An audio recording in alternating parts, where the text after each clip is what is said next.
I have started now. Adrenal medulla नहीं adrenal cortex adrenal medulla पढ़ना है. तो केमिकल कंट्रोल एंड कोऑर्डिनेशन का अपन को सेकंड पार्ट पढ़ना है, मतलब है ना. फर्स्ट पार्ट हो गया, सेकंड पार्ट. ओके, तो अपन ने फर्स्ट पार्ट में क्या देख लिया था अभी तक? सारे हार्मोन्स देख लिए. कौन कौन से ग्लैंड्स के? हाइपोथैलेमस के, पिट्यूटरी के, और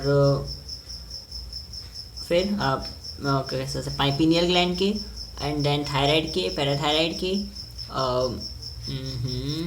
थायराइड पैराथायराइड के, और इसके बाद किसके देखे थे अपन ने? एड्रिनल कॉर्टेक्स के. हाँ, पैराथायराइड के, पैराथायराइड के देख लिए. एड्रिनल कॉर्टेक्स देख लिया. अब एड्रिनल मेडुला के देखने, वो भी देख लिए थे. एड्रिनल मेडुला के भी देख लिए थे, है ना. ओके, एड्रिनल मेडुला के भी देखे थे, वो एपिनेफ्राइन और एपिनेफ्राइन, फाइट एंड फ्लाइट वाले, है ना. अब अपन को देखना है पेंक्रियास, है ना. मुश्किल से तो वो निकाला था, वो फिर से हट गया. अरे यार, हाँ ठीक है, आ गया. चलो, एड्रिनल मेडुला, सॉरी पेंक्रियास देखते हैं. तो पेंक्रियास देखना है, plus testes and ovaries, and then end हो जाएगा चैप्टर. आधे घंटे में ख़त्म करना है, मतलब 9:20 तक ख़त्म कर देंगे. चलो, अ कंपोजिट हेट्रोक्राइन ग्लैंड. तो it is a composite heterocrine. Composite का मतलब क्या होता है? कंपोजिट का मतलब होता है ऐसा ग्लैंड जो कि हेट्रोबी ग्लैंड भी है और हेट्रोबी और एक्सोक्राइन भी है. इसको क्या बोलेंगे अपन? हेट्रोक्राइन बोलेंगे. तो it is a heterocrine gland. So it is a heterocrine gland. So exocrine भी और एंडोक्राइन भी, ठीक. Islets of Langerhans are the endocrine parts. हाँ, एक्सोक्राइन भी और एंडोक्राइन भी है, तो it is called heterocrine. Now dash are the exocrine part. Exocrine part को क्या बोलते हैं अपन? Islets of Langerhans. Islets of Langerhans को इसको बोलेंगे अपन एंडोक्राइन पार्ट को islets of Langerhans. There are about 1 to 2 millions islets. Islets का मतलब सिंपल सेल होंगे, उसमें ऐसे सेल्स होंगे जो एंडोक्राइन की तरह काम करेंगे. तो 1 to 2 मिलियन ऐसे सेल्स हैं जो किसकी तरह काम करेंगे? एंडोक्राइन ग्लैंड की तरह, एंडोक्राइन सेल की तरह काम करेंगे, सीक्रेशंस में काम करेंगे. 1 to 2% होता है जो कि पेंक्रिया का केवल. ठीक है, तो अपन ने बोला 1 to 2 मिलियन होते हैं, और जो कि 1 to 2% होता है पेंक्रियास का. That's it. इसके बाद alpha cells and beta cells is the islets secrete peptide hormones. तो अल्फा सेल और बीटा सेल कौन कौन से सेल है? Dash and dash cells. Complete pancreas का 1 to 2% होगा.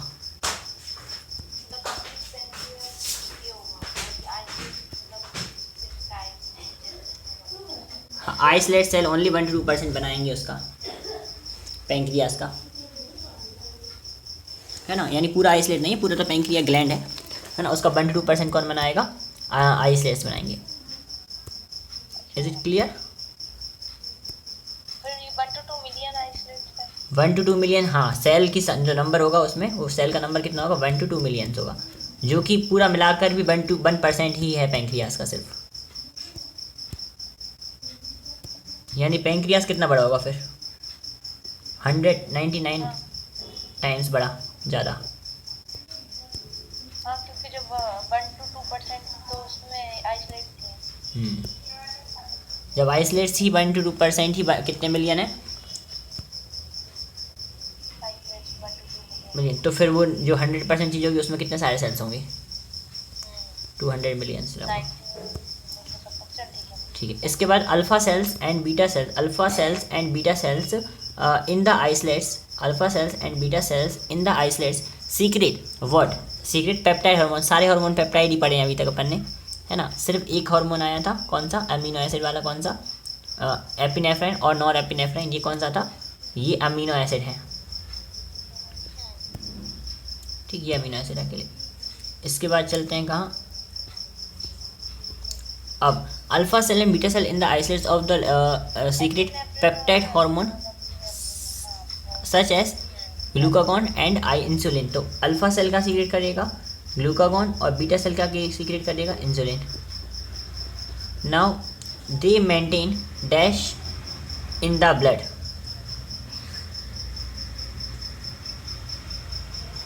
दे मेंटेन, ग्लूकोज होमोस्टैटिक। हाँ यानी ग्लूकोज का मेंटेन करते हैं, बॉडी ब्लड में ग्लूकोज को मेंटेन करते हैं। अब ग्लूकागॉन का काम क्या है? It is a high, alpha and beta cells in the isolate. हाँ ग्लूकागॉन क्या है अपने पास?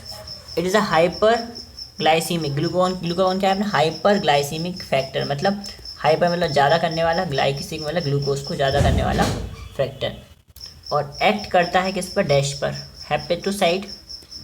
तो it is a hyperglycaemic hormone. Then it किस पे काम करेगा? ये हेपेटोसाइट पर, हेपेटोसाइट मतलब लीवर पर, लीवर के सेल पर। एड क्या करवाता है? ग्लूकोनियोजेनेसिस। फिर से आ गया, ये कल भी आया था, फिर से आ गया। हाँ, एक सेकंड प्लीज ये बता देना alpha and beta sales please एक बार। अल्फा एंड बीटा सेल्स के टाइप्स हैं बस पैंक्रिया में। अल्फा बीटा क्या हो गया? अल्फा और बीटा क्या है अपने पास? बस सेल की एक टाइप है जो कि पैंक्रियाज में है। अल्फा सेल क्या सीक्रेट करता है? ग्लूकागॉन। और बीटा सेल क्या सीक्रेट करता है? इंसुलिन। और ग्लूकागॉन ही ग्लूकोज बनाएगा, ऐसा है क्या? नहीं, उसका काम है, फंक्शन, हार्मोन है, उसका फंक्शन है अलग अलग। अच्छा, हाँ, तो ये हो गया। इसके बाद अपन ने क्या करा? एक मिनट, इसको अपन थोड़ा मिटा दें। अब मतलब ये हार्मोन है ग्लूकागॉन हाँ। और इंसुलिन। तो अब ग्लूकागॉन क्या काम करेगा? तो ग्लूकागॉन इज अ क्या? Hyper glycaemic factor. Hyper glycaemic factor का मतलब जो ग्लूकोज को बढ़ाने वाला। ये किस पे काम करेगा? हेपेटोसाइट पर काम करेगा, डैश पर काम करता है। किस लिए? क्यों? हेपेटोसाइट। क्योंकि ग्लाइकोजेनोलिसिस, ग्लाइकोजन को तोड़ने के लिए। बट ये तो ग्लूकोज को बढ़ा रहा है ना। अच्छा हाँ, तो ग्लाइकोजन को टूटेगा, ठीक है, तभी तो आ गया। हाँ, तो क्या करते हैं अपन ने? क्या करा? ग्लाइकोजन को ग्लूकोज को बढ़ाना है, तो हाइपर ग्लाइसीमिक है, बट कैसे बढ़ेगा ग्लूकोज? ग्लाइकोजन को तोड़ने पर। तो ग्लाइकोजेनोलिसिस करवाता है, जिससे क्या होगा? ब्लड शुगर में ग्लूकोज क्या हो जाएगा? बढ़ जाएगा, हाइपर ग्लाइसीमिया, है ना। तो अपन क्या बोलेंगे? इट एक्ट्स एज डैश, नहीं, it acts on dash, its act on hepatocyte and stimulate dash. Stimulate glycogenolysis. ओ भाई साहब, glycogenolysis glycogenesis resulting in a dash blood sugar, hyperglycaemia. हाँ, रिजल्टिंग इन डैश मतलब increase blood sugar and it is called hyperglycaemia. Hyperglycaemia. Simple. तो glucagon मतलब glucose बढ़ाता है कैसे भी करके, ग्लाइकोजन को तोड़ के कैसे भी करके। एंड स्टिमुलेट, अच्छी एक और बात, स्टिमुलेट ग्लूकोनियोजेनेसिस भी करवाता है। तो स्टिमुलेट ग्लूकोनियोजेनेसिस मतलब ग्लूकोज का बनना, ठीक है। इसको भी मतलब जो ग्लूकोज बना है उसको ज्यादा मात्रा में बढ़ाना। ग्लूकोज बनाना है, ग्लाइकोजन तोड़ना है और ग्लूकोज को बनाना है। Reduces the cellular glucose uptake and utilisation, और ग्लूकोज का अपटेक भी कम करता है। तो reduces the cellular glucose uptake, तो dash the cellular glucose uptake, यानी किसी भी ग्लूकोज का अपटेक कम कर देंगे, ग्लूकोज का अपटेक कम कर देंगे, ग्लूकोज को बना भी देंगे नया, और ग्लाइकोजन को तोड़ देंगे, उसको ग्लूकोज में कन्वर्ट कर देंगे, है ना। तो ऐसे सारे काम करना है, सबका मकसद एक ही है, ग्लूकोज को इंक्रीज करना। हाँ, इसके बाद अपन चलते हैं कहाँ? इंसुलिन। तो ग्लूकागॉन का मोटा मोटा ग्लूकागॉन का काम क्या है? ग्लूकागॉन का सिंपल सा काम है भैया, ग्लूकागॉन का कि ग्लूकोज को बढ़ाना है, कैसे भी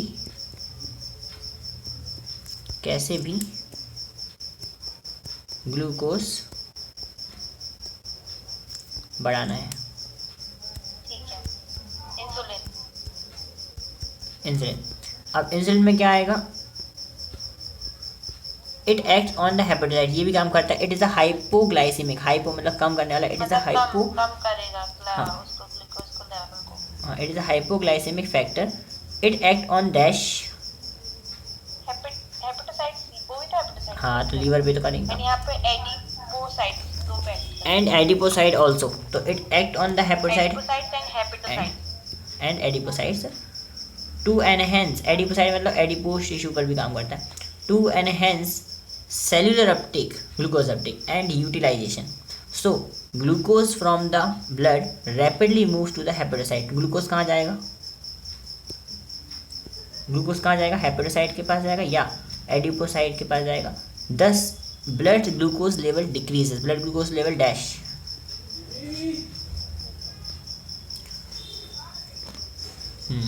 यानी ग्लूकोज का अपटेक बढ़ा देंगे तो ग्लूकोज से जो है ब्लड से ग्लूकोज कम हो जाएगा और लीवर में और एडिपोसाइट्स में जमा हो जाएगा। तो इससे ग्लूकोज, हाँ नहीं, हाँ लीवर में जमा हो जाएगा और इस ग्लूकोज का लेवल कम हो जाएगा। और उस ग्लूकोज से बनेगा ग्लाइकोजेनेसिस, तो इसलिए उसमें लिखा है स्टिमुलेट ग्लाइकोजेनेसिस। ग्लूकोज लीवर में जमा हो जाएगा और ब्लड में कम हो जाएगा ना। हाँ, ब्लड में हो जाएगा कम और लीवर में हो जाएगा ज़्यादा, इससे लीवर में बन जाएगा ग्लाइकोजन। लीवर में क्या बनेगा? ग्लाइकोजन। और ब्लड से कम हो जाएगा तो ब्लड से मूव कर जाएगा हेपेटोसाइट की तरफ और कहाँ की तरफ? एडिपोसाइट की तरफ। और लीवर में ग्लाइकोजन बन जाएगा। लीवर में ग्लाइकोजन बन जाएगा। और ब्लड से कम हो जाएगा तो ब्लड में क्या हो जाएगा? ब्लड में कमी आ जाएगी ग्लूकोज। हाइपोग्लाइसीमिया बोलते हैं। नाउ, हाँ, it is called hypoglycaemia. Now prolonged hyperglycaemia means, prolonged hyperglycaemia means बहुत सारे, क्या बोलते हैं, अपटेक एंड यूटिलाइजेशन इनहेंस हो रहा है, मतलब बढ़ रहा है। और अपन इधर पे अपटेक और ऊपर वाले में अपटेक और यूटिलाइजेशन कम कर रहे हैं। हाँ, उल्टे हैं एक दूसरे के दोनों। ग्लूकागॉन और इंसुलिन एक दूसरे के उल्टे हैं। ग्लूकागॉन चाहता है कि ग्लूकोज कम हो, ग्लूकोज जो है वो बढ़ जाए और इंसुलिन चाहता है कि ग्लूकोज कम हो, और दोनों मिलकर मेंटेन रखते हैं। अगर कोई भी एक ऊपर नीचे हो जाएगा तो डायबिटीज़ हो जाती है ना। इंसुलिन भी अच्छा है ना। दोनों बेकार हैं और ये दोनों अच्छे भी हैं, दोनों का अच्छा काम है, मतलब कुल मिला के अपना अपना काम है। हाँ, अब क्या होता है? हाँ, अब prolonged hyperglycaemia leads to dash,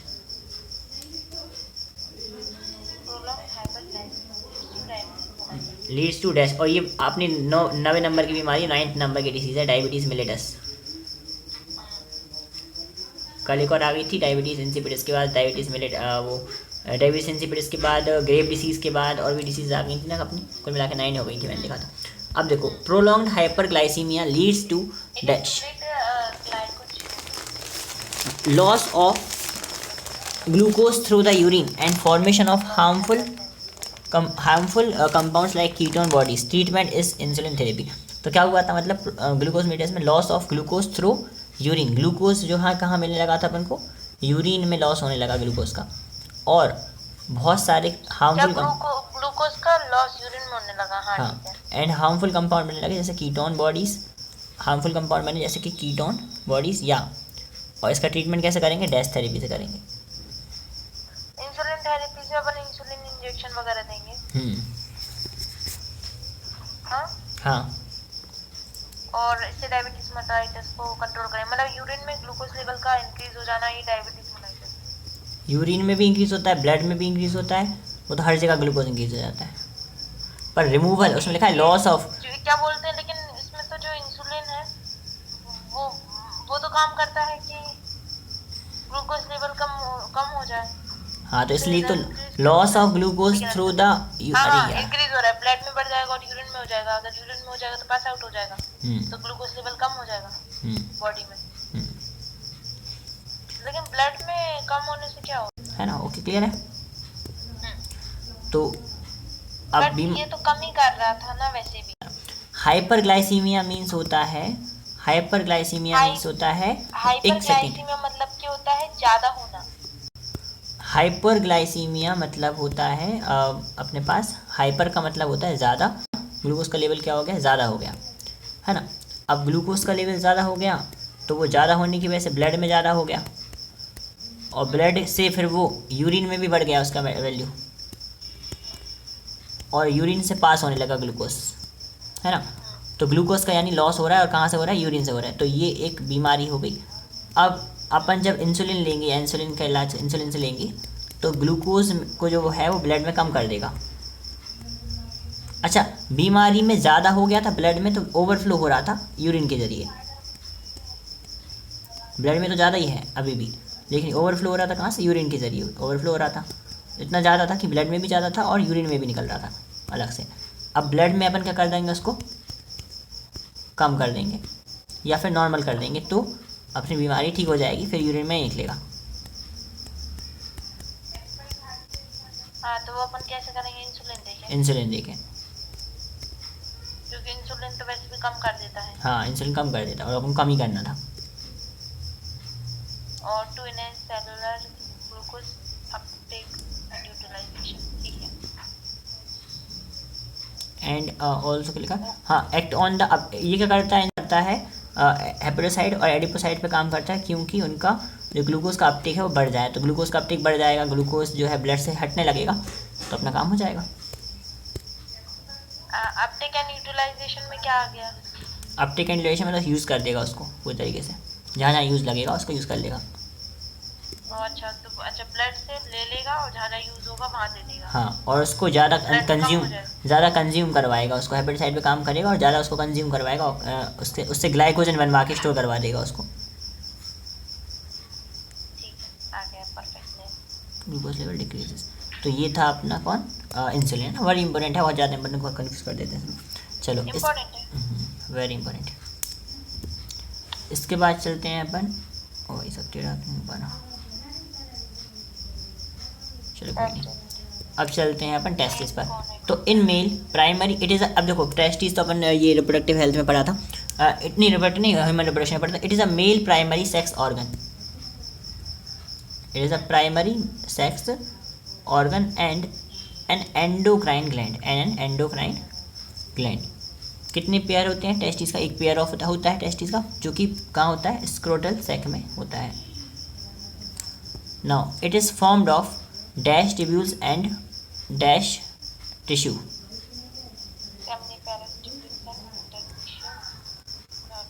tissue, stromal tissue. Now तो ये तो नॉर्मल सी बात जो अपन ह्यूमन रिप्रोडक्शन में भी करी हैं, और सारी चीज़ें वही होंगी, रिपीटेड, अलग से कुछ नहीं आएगा ऐसा। Leydig cell in the inter tubular space produce hormones called androgens. यानी टेस्टिस के अंदर एक डैश सेल होते हैं जो क्या करते हैं, जो हार्मोन्स प्रोड्यूस करते हैं उन्हें क्या बोलते हैं? एंड्रोजन्स बोलते हैं। लिडिक सेल्स क्या करते हैं? एंड्रोजन प्रोड्यूस करते हैं, जो मेनली क्या है अपना? टेस्टोस्टेरोन है। अब फंक्शन क्या है एंड्रोजन जो लिडिक सेल बनाते हैं, उसका फंक्शन क्या होगा और वो क्यों बनाते हैं? क्योंकि उनसे वो कौन बोलता है, लिडिक सेल से कौन बोलता है? ल्यूटिनाइजिंग हार्मोन कहता है लिडिक सेल से कि एंड्रोजन सीक्रेट करना है। ल्यूटिनाइजिंग हार्मोन किसके पास आता है? लिडिक सेल के पास। इससे वो क्या सीक्रेट करते हैं? एंड्रोजन सीक्रेट करते हैं। और एफएसएच किसके पास जाता था? एफएसएच जाता था सर्टोलाइट सेल के पास जाता था, जिससे वो क्या प्रोड्यूस करते थे? वो न्यूट्रिशन प्रोवाइड कराते थे, स्पर्म जो बनने वाले स्पर्म होंगे उनको न्यूट्रिशन प्रोवाइड कराते थे। फीमेल्स में एलएच किसके पास जाता है? ओव्यूलेशन करवाने के लिए ग्राफिन फॉलिकल के पास जाता है कि ओव्यूलेशन हो सके। और एफएसएच किसके पास जाता है? एफएसएच जाता है फॉलिकल को डेवलप करवाने के लिए जाता है ना। तो सारा काम ओवेरी के लिए होता है वहाँ पर, और यहाँ सारा काम टेस्टिस के लिए होता है। ओके, अब फंक्शन ऑफ एंड्रोजन। एंड्रोजन का फंक्शन क्या है? Function of androgen regulate development, maturation and functions of accessory sex organ. यानी एसेसरी सेक्स ऑर्गन के साथ डेवलपमेंट, उनका मैच्यूरेशन और उनके फंक्शन को मेंटेन करना, ठीक एंड्रोजन का काम होगा। एसेसरी सेक्स ऑर्गन्स है ना, बॉडी के जो भी होंगे, मतलब सेकेंडरी सेक्सुअल कैरेक्टर डेवलप करने के लिए उसका फंक्शन रोल होगा। अब क्या बोल रहा है? स्पर्मेटोजेनेसिस, मतलब स्पर्म का प्रोडक्शन, ये इसका मेन रोल होगा। Stimulate the sexual behaviour, sexual behaviour को स्टिमुलेट करना। And growth of muscles, hairs, aggressiveness कुछ था, लो पिच वॉइस, और लो पिच वॉइस को डेवलप करना, ठीक है, ठीक है। Help in anabolism of protein, and ये सबसे इम्पोर्टेंट है, क्योंकि ये जो है ना, ये कौन सा? Help in anabolism of protein and carbohydrate, यानी प्रोटीन और कार्बोहाइड्रेट के बनने में मदद करता है कौन? वो एंड्रोजन, टेस्टोस्टेरोन। यानी कि टेस्टोस्टेरोन का लेवल ज़्यादा होगा तब क्या होगा? तब प्रोटीन और कार्बोहाइड्रेट बनेंगे, अदरवाइज प्रोटीन और कार्बोहाइड्रेट नहीं बनेंगे, है ना। दूसरा, बाकी सब तो नॉर्मल है कि भैया से एंड्रोजन का लेवल ज़्यादा होगा तभी प्रोटीन और कैटाबॉलिज्म बनेंगे, और मतलब प्रोटीन और कार्बोहाइड्रेट बनेंगे, अदरवाइज नहीं बनेंगे या कम बनेंगे। अब और बाकी सब नॉर्मल है, बाकी तो accessory secondary sex character, spermatogenesis और सेकेंडरी सेक्सुअल बिहेवियर तो उसको करना ही चाहिए, तो ये तो नॉर्मल है, इसमें कोई एबनॉर्मल तो है नहीं ये चीज़। क्लियर है? हाँ perfect. Okay, now let's move on to ovary. Ovary में बहुत कम है, क्या लिखा? It is a female primary sex organ. Okay, a pair of ovary is located in the abdomen, produces the ovum during the each menstrual cycle. अब ये normal सी चीज बात हो गई, ठीक है। अब बात है ovary is formed by of ovarian follicle and stroma. तो ovary is formed of dash and dash. एक ऐसे बनती है ओवेरियन फॉलिकल से, वो फॉलिकल्स उसकी कवरिंग रहेगी और स्ट्रोमा उसके अंदर के टिश्यू रहेगा। टेस्टीज में भी क्या था? टेस्टीज में भी ऐसे ही कुछ था, लिडिक सेमिनिफरस ट्यूब्यूल्स थे और लिडिक सेल्स थे। अब ओवेरियन फॉलिकल जो होता है वो प्रोड्यूस करता है क्या?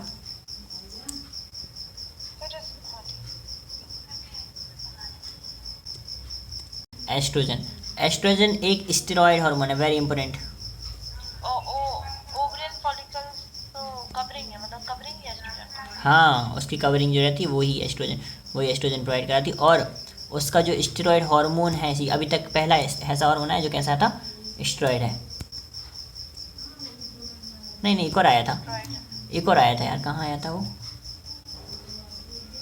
एक और स्टेरॉयड हार्मोन आया है, एक और आया है, एड्रिनल कॉर्टेक्स में आया है शायद। कॉर्टिसोल एक स्टेरॉयड हार्मोन है। कॉर्टिसोल एक स्टेरॉयड हार्मोन है, पेप्टाइड हार्मोन थोड़ी कॉर्टिसोल। ठीक, लास्ट में आएंगे वो सब देखेंगे। चलो इसके बाद आते हैं कहाँ? तो स्टेरॉयड हार्मोन। तो इट ओवेरियन हार्मोन यानी oestrogen is a dash hormone. कौन सा हार्मोन है? Steroid hormone. ओके, इसके बाद after the ovulation ruptured follicle form a structure called dash.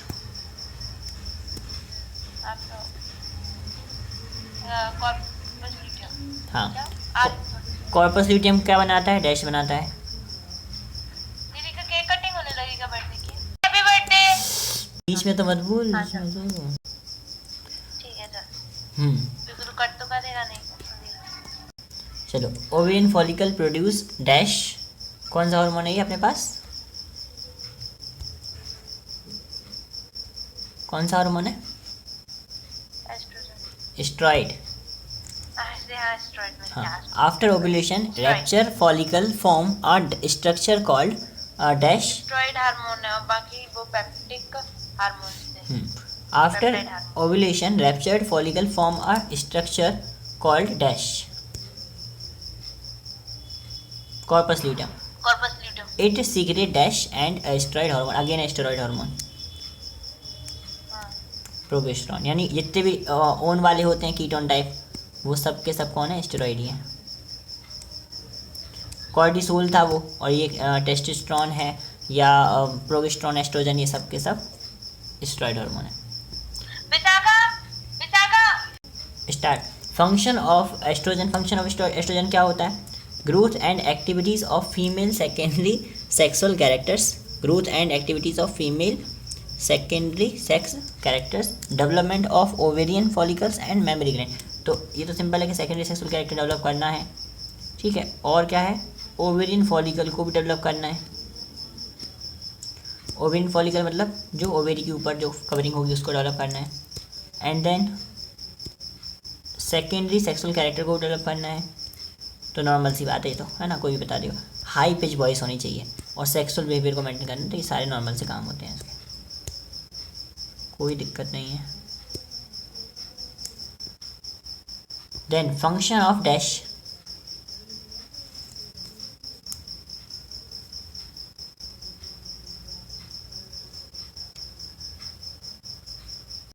Function of dash. Function of dash क्या है?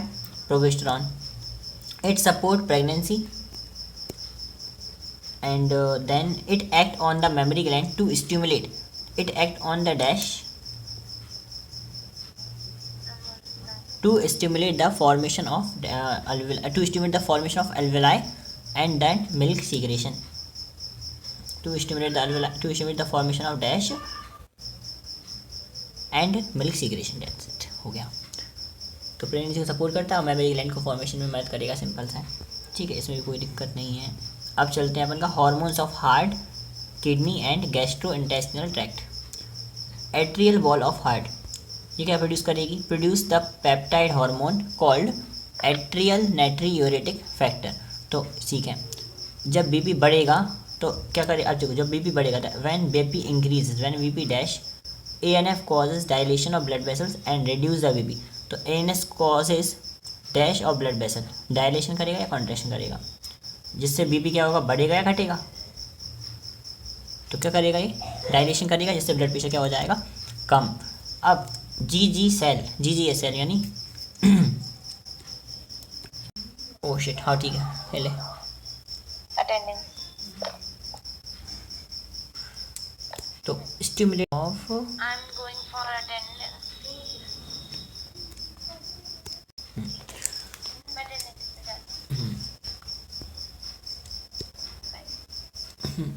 तो एट्रियल वॉल ऑफ हार्ट ने क्या बोला, एट्रियल वॉल ऑफ हार्ट से क्या निकलेगा, एट्रियल वॉल ऑफ हार्ट से निकलेगा ANF, और वो ANF क्या करेगा, वो ANF क्या करेगा, ब्लड वेसल को डायलेट करेगा, और डायलेटेशन से क्या होगा, ब्लड प्रेशर डिक्रीज़ हो जाएगा, जिससे बीपी भी क्या हो जाएगा, डिक्रीज़ हो जाएगा, ठीक है।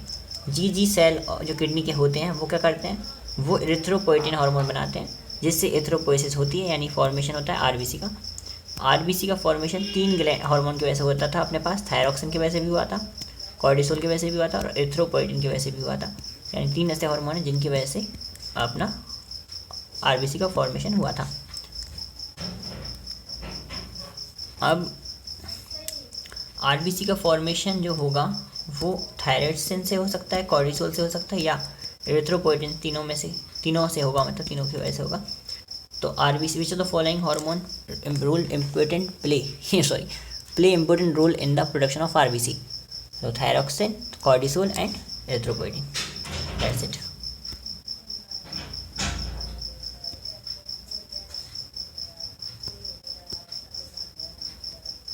Now one important thing is that, अच्छा गैस्ट्रो इंटेस्टाइनल ट्रैक्ट आएगा, आप देखेंगे उसको।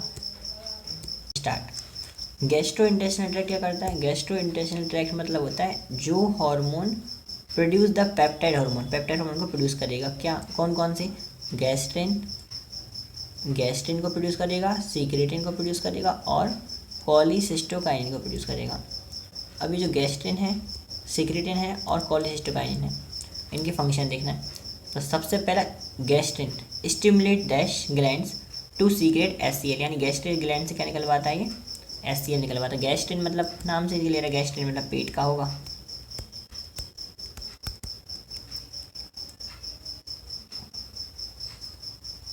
गैस्ट्रिन का ऐसे क्लियर है, नाम से क्लियर है कि ये क्या का होगा,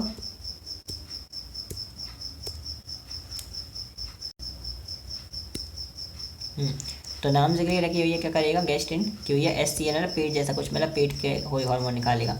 तो गैस्ट्रिक सीक्रेशन ग्लैंड को ये वो हार्मोन, गैस्ट्रिक ग्लैंड को ये क्या करवाएगा, गैस्ट्रिक ग्लैंड से HCl का सीक्रेशन करवाएगा, ठीक है। तो नाम से ही हो जाता है इसका क्लियर, तो गैस्ट्रिन का। तो फिर कौन बचा अपने पास, सीक्रेटिन। सीक्रेटिन का मतलब होता है कि सीक्रेट करवाएगा ये, stimulate the exocrine pancreas to secrete water and bicarbonate. तो वाटर और बाइकार्बोनेट को सीक्रेट करवाता है, किससे, पैंक्रियास से, ठीक है। तो क्या करेंगे अपन, stimulate the secretion of water and bicarbonate, है ना, stimulate secretion of water and bicarbonate from what, exocrine pancreas. So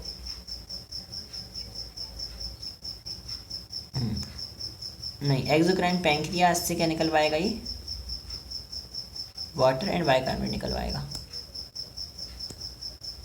now cholecystokinin, cholecystokinin क्या है, कॉलीसिस्टोकाइनिन स्टिमुलेट द सीक्रेशन, किसका सीक्रेशन करता है, स्टिमुलेट को, वाइल का, किससे, गैल ब्लैडर से, और पैंक्रियाटिक एंजाइम फ्रॉम पैंक्रियास से, यानी पैंक्रियास पे काम करेगा, पैंक्रियाटिक एंजाइम निकलवाएगा, और गैल ब्लैडर पे काम करके ये क्या निकलवाएगा, बाइल निकलवाएगा।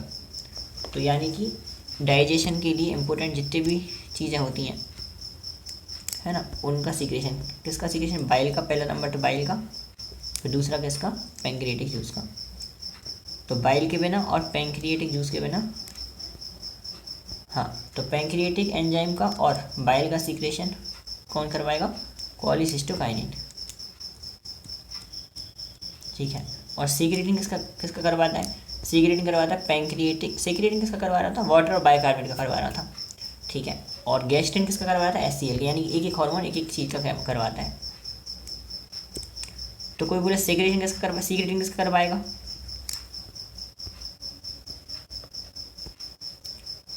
सीक्रेटिन किसका करवाएगा? वाटर बाइकार्बोनेट का।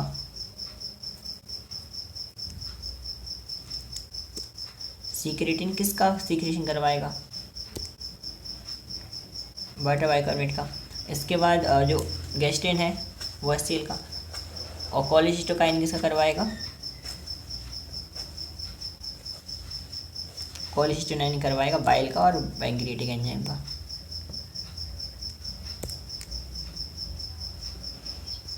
हम्म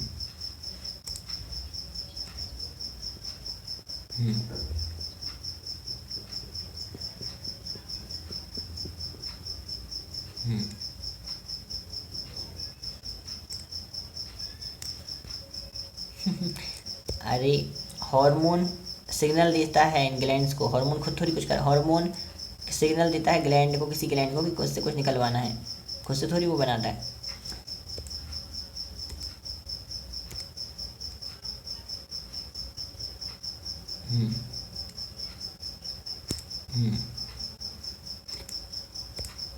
ठीक, क्लियर है कहानी। अब चलते हैं अपन कहाँ? Gastric inhibitory peptidase. Gastric inhibitory peptidase क्या करेगा?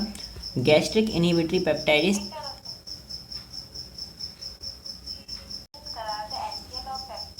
पेप्सिन का। सीक्रेटिन किसका करवा रहा है? वाटर एंड बाइकार्बोनेट का। और जो कॉलीसिस्टोकाइनिन वो किसका करवा रहा है? बाइल जूस का और पैंक्रियाटिक जूस का एंजाइम का। तो पैंक्रियाटिक एंजाइम तो पैंक्रिया से निकलेंगे और बाइल निकलता है गैल ब्लैडर से, HCl निकलता है गैस्ट्रिक ग्लैंड से, और जो सीक्रेटिन सीक्रेट करवा रहा था वाटर बाइकार्बोनेट निकलते हैं पैंक्रियास से।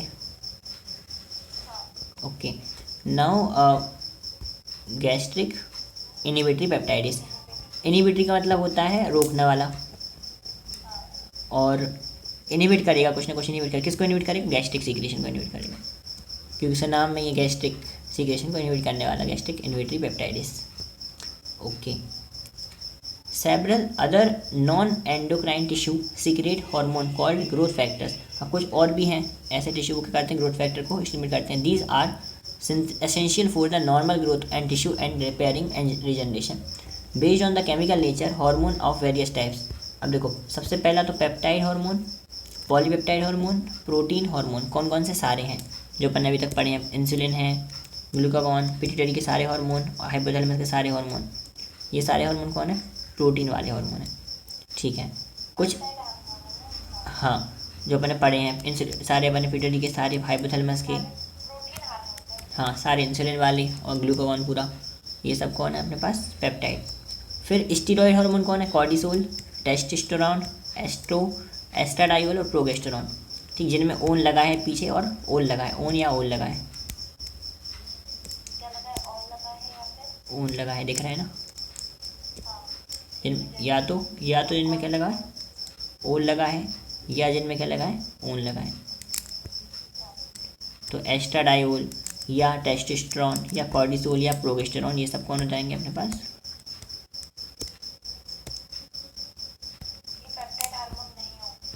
ये स्टेरॉयड हार्मोन होंगे ना,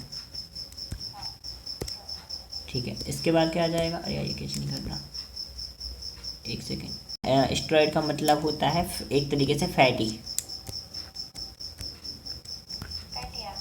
हाँ, एक तरीके से ऑयली वाला, ऑयल टाइप के होंगे, ऑयल या उसको बोलते हैं, ऑयल को या फैट को स्टेरॉयड में कैटेगरी में आएंगे। इसके बाद बोल रहे हैं आयोडोथायरोनिन। कुछ ऐसे होंगे जो आयोडीन के डेरिवेटिव होंगे, वो आयोडीन वाले में कौन आएंगे? Thyroid hormones, dash hormones. फिर अमीनो एसिड के होंगे कुछ जो कि एड्रीनलिन और नॉर एड्रीनलिन होंगे। सो अमीनो एसिड के कौन है? एड्रीनलिन और नॉर एड्रीनलिन। हाँ, आयोडोथायरोनिन, आयोडोथायरोनिन कौन है? थायराइड वाले। देन स्टेरॉइड कौन है? ओल और ऑन वाले।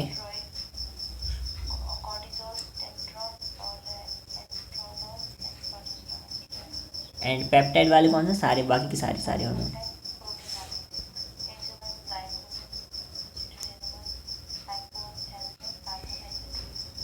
Now mechanism of hormone action, mechanism of hormone action.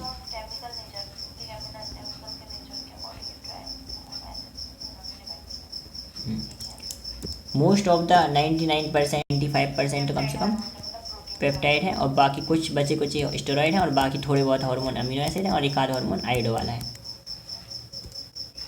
ना। इसके बाद क्या होता है? Mechanism of enzyme, mechanism of hormone action देखना है। तो सबसे पहले तो क्या है? Hormone produce their effect by binding to a specific protein, किसी स्पेसिफिक प्रोटीन से जुड़कर अपना हार्मोन क्या दिखाएगा? इफेक्ट दिखाएगा। ठीक है, तो जिसे अपन क्या देखे बोलेंगे? हार्मोन रिसेप्टर बोलेंगे। हाँ, हार्मोन अपना इफेक्ट कब दिखा पाएगा? जब किसी रिसेप्टर से वो जुड़ेगा, तो उसे हम क्या बोलेंगे? Hormone receptor. नाउ जो कहाँ होगा? टारगेट टिश्यू में होगा, located in the target tissue.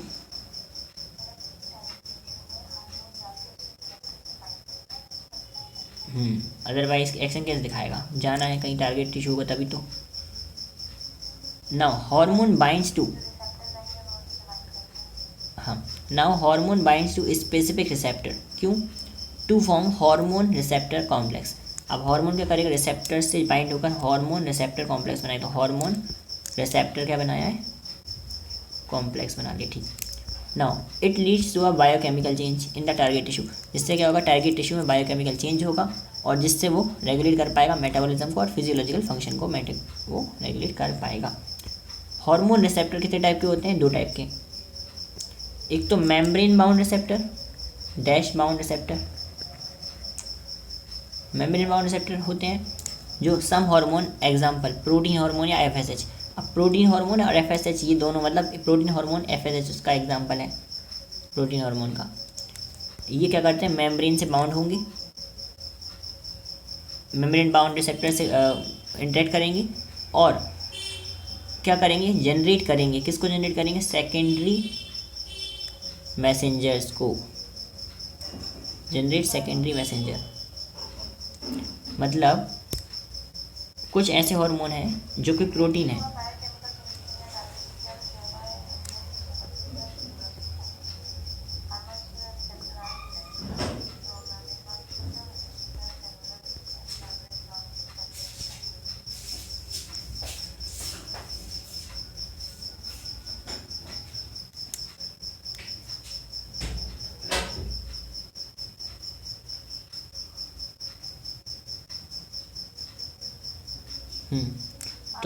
तो कुछ ऐसे अपने पास हार्मोन्स होते हैं जो कि प्रोटीन होते हैं, वैसे बेसिकली नेचर में प्रोटीन होते हैं, लेकिन प्रोटीन होने की वजह से वो मेम्ब्रेन को क्रॉस नहीं कर सकते।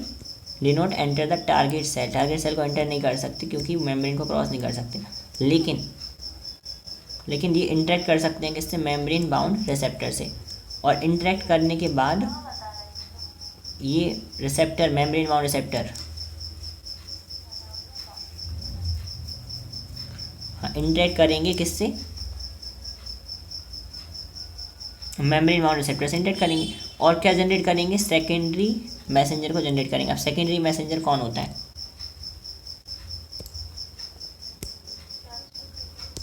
ये इंपॉर्टेंट है, secondary very important. Secondary messenger कौन हो सकता है? साइक्लिक AMP एंड IP3 या कैल्शियम+3, कैल्शियम+2। साइक्लिक AMP, IP3 या कैल्शियम+2।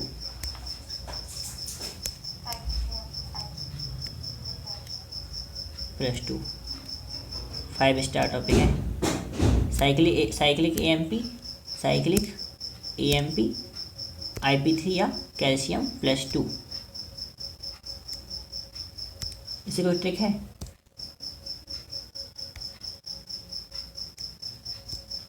ऐसी कोई ट्रिक है साइक्लिक AMP या IP3 और कैल्शियम+2 की?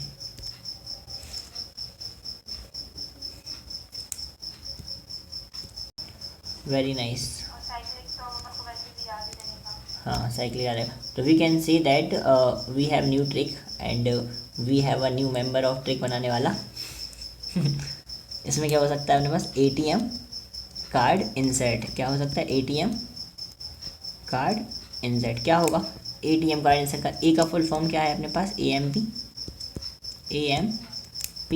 सी का मतलब है अपने पास कैल्शियम +2, कैल्शियम कौन सा 2 +2। और हाँ, और आई का मतलब है IP3। हाँ, आई का मतलब IP3। ठीक है, तो ये 3 अपने पास सेकेंडरी मैसेंजर्स हैं जो कि प्रोटीन हार्मोन प्रोड्यूस करेंगे, किससे जुड़कर, मेम्ब्रेन बाउंड रिसेप्टर से जुड़कर। Okay, let's move on. फिर क्या बोलते हैं, हाँ प्रोटीन मेम्ब्रेन को क्रॉस नहीं कर सकता, इसलिए वो मेम्ब्रेन बाउंड रिसेप्टर से ही जुड़ जाएगा और उससे जुड़कर सेकेंडरी मैसेंजर, मतलब वो खुद नहीं जा पाएगा तो मैसेंजर क्रिएट करेगा और उसके थ्रू मैसेज भेजेगा अंदर। हाँ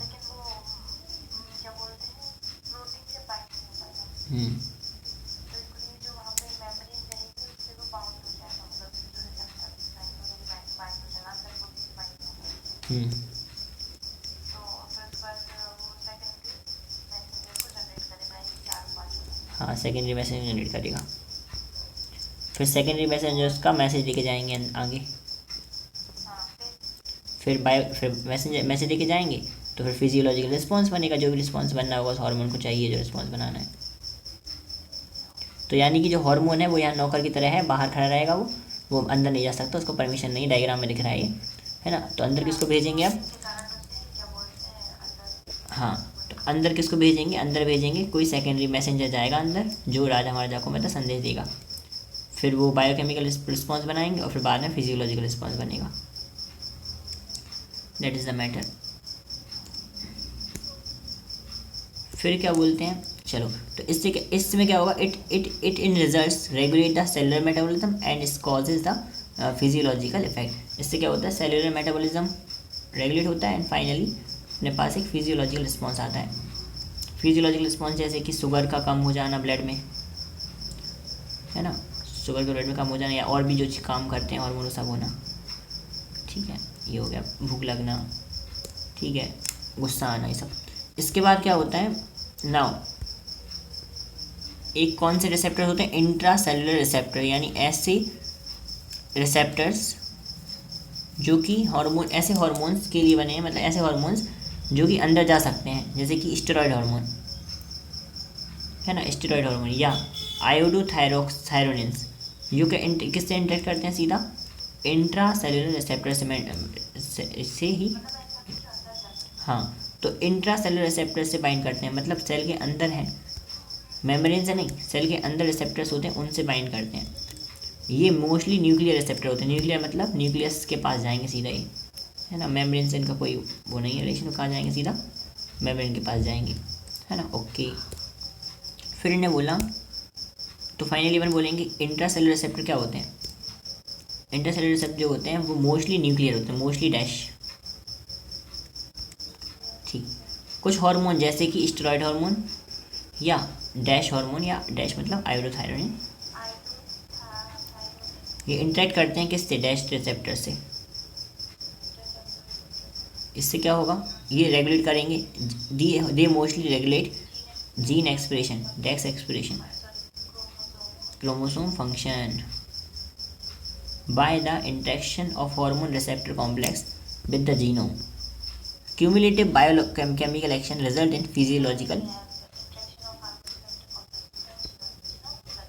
हाँ जीनोम से, अपने जो ब्लड जो DNA है ना, DNA RNA अपने अंदर DNA, उसी से ये कांटेक्ट करेगा डायरेक्ट, है ना। तो इसके मतलब हाई लेवल के वो है, हाई लेवल की भैया मीटिंग चल रही है उसकी, डायरेक्ट DNA से सीधा किससे कांटेक्ट है इसका, इंट्रासेलुलर रिसेप्टर्स का जीनोम से है। तो जो क्या करेगा, इंट्रैक्शन वो ऑफ हार्मोन रिसेप्टर कॉम्प्लेक्स किससे इंट्रैक्शन करता है, जीनोम से इंट्रैक्शन करता है, और उसकी वजह से कुछ रिजल्ट पैदा होते हैं जिसकी वजह से फिजियोलॉजिकल एंड डेवलपमेंटल इफेक्ट आते हैं बॉडी में। इसीलिए तो ये मतलब सेक्स हार्मोन होते हैं जो इतने इम्पोर्टेंट हैं। टेस्टोस्टेरोन है ना, टेस्टोस्टेरोन है और एस्ट्रोजन है, इतने ज़्यादा इम्पोर्टेंट है। ये जीनों के साथ सीधा कांटेक्ट कर सकते हैं, ठीक है। तो इसके बाद आते हैं कहाँ, चलो डायग्राम पे चलते हैं। डायग्राम में क्या लिखा, हार्मोन एस्ट्रोजन सीधा गया यूटेराइन सेल मेम्ब्रेन को क्रॉस करके सीधा गया और सीधा जाके किससे बाइंड कर गया, वो हार्मोन रिसेप्टर कॉम्प्लेक्स बना लिया उसने, न्यूक्लियस के अंदर हार्मोन रिसेप्टर कॉम्प्लेक्स बना लिया और जीनोम के साथ उसने इंटरेक्ट किया। फिर एमआरएनए बनाया, एमआरएनए प्रोटीन बनाया और प्रोटीन बनने के बाद फिजियोलॉजिकल रिस्पॉन्स, टिश्यू ग्रोथ हुई, मतलब टिश्यू की जो ग्रोथ है वो हुई यहाँ पर। फिर जिसके लिए एस्ट्रोजन आया था वो काम उसने कर दिया, है ना। लेकिन किस कैसे कर पाया, जीनोम के साथ इंटरेक्ट करके कर पाया।